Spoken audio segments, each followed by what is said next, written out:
पृदोस्तु नप्ता पृदुधर्मकर्मढ प्राचीनबर्हिर्युवधौ शतद्रुधौ प्रजेदसो नाम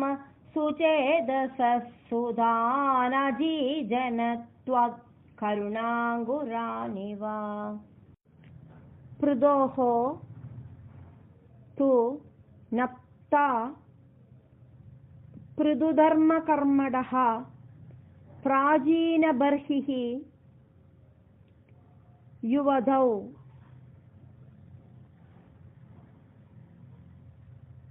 शतद्रुधौ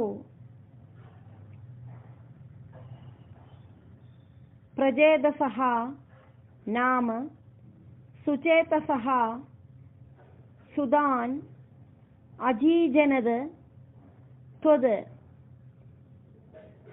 करुणाङ्गुरान् इव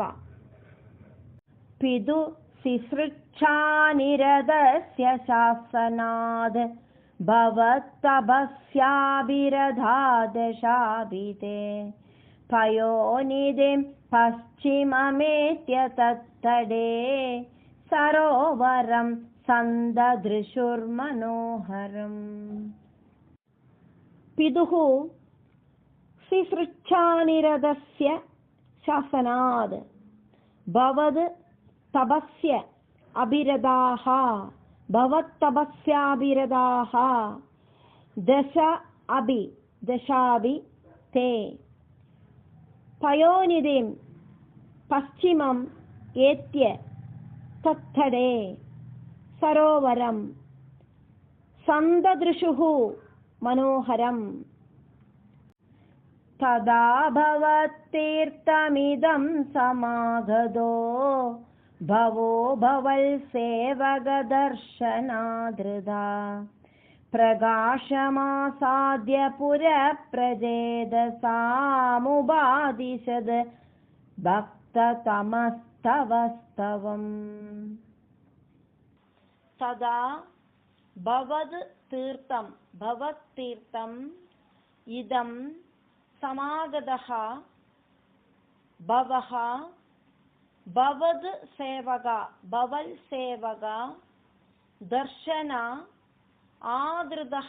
दर्शनादृतः प्रकाशम् आसाद्य पुरः प्रजेदसाम् उपादिशद् भक्ततमः तव स्तवम् स्तवं जबन्दस्तममी जलान्दरे भवन्दमासे विशतायुधं समा भवल्सुगास्वादरसादमीष्वियान् बभूव कालो ध्रुववन्न शीघ्रदा स्तवं जबन्तः तम् अमी जलान्दरे भवन्दम् आसेविशदा आयुधं समाह भवल्सुग आस्वादरसाद् अमीषु इयान् बभूव कालः ध्रुववद् न शीघ्रधा तपोभिरेषामधिमात्रवर्धिभिः सयज्ञहिंसानिरतो विपाविदा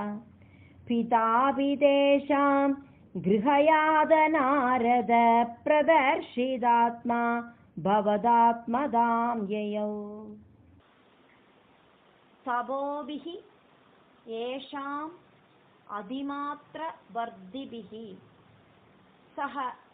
यज्ञहिंसानिरतः अपि पाविदः पिता अपि तेषां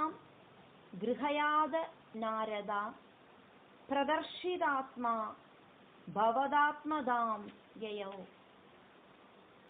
कृपाबलेनैव पुरप्रजेदसां प्रकाशमागा पदगेन्द्रवाहना विराजिचक्रादिवरायुधां शुभेर्भुजाभिरष्टाभिरुदञ्जिदद्युति कृपाबलेन एव पुरः प्रचेदसां प्रकाशम् आगाः पदगेन्द्रवाहनः विराजि चक्रादि वरायुधांशुभिः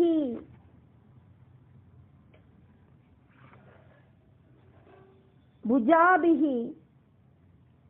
अष्टाभिः उदञ्जिदद्युतिः प्रचेदसां तावदयाजदामभि त्वमेव कारुण्यभराध्वरानधा भवद्विचिन्ताभिशिवाय देहिनां भवत्वसौ रुद्रनुदिश्च कामदा प्रचेदसां तावद् अयाचताम् अभि त्वम् एव कारुण्यभराद् वरान् अदाः भवत् विजिन्ताम् अभि शिवाय देहिनां भवत् असौ रुद्रनुदिः चकामधा अवाप्य कान्तां तनयामहीरुहां तया रमध्वं दशलक्षवल्सरीं सुदोस्तु दक्षो ननु तत्क्षणाच्च मां प्रयास्यदेदि न्यगदो मुदैवदान् अवाप्य कान्तां तनयां महीरुहां तया रमध्वं दशलक्षवल्सरीं सुदः अस्तु दक्षः ननु तत्क्षणाच्च मां प्रयास्यद इति न्यगदः मुदा एव तान् ततश्च ते भूतल रोदिनस्तरोन् क्रुधादहन्तो द्रुहिणेन वारिदा द्रुमैश्च दत्तां तनयामवाप्यतां त्वदुक्तकालं सुगिनोभिरेमिरे ततः च ते भूतल रोदिनः तरोन् क्रुधा दहन्तः द्रुहिणेन वारिदाः द्रुमैः च दत्तां तनयाम् अवाप्यतां त्वद् उक्तकालं सुगिनः अभिरेमिरे अवाप्य दक्षं च सुदं कृदाध्वरा प्रचेदसो नारदलब्धया धिया अवापुरानन्दपदं तदाविदस्त्वमीश वादालयनाद पाहि माम् अवाप्य दक्षं च सुदं कृदाध्वराः प्रचेदसः नारदलब्धया धिया अवाबुः आनन्दपदं तदाविदः त्वम् ईशा वादालयनादा पाहि माम्।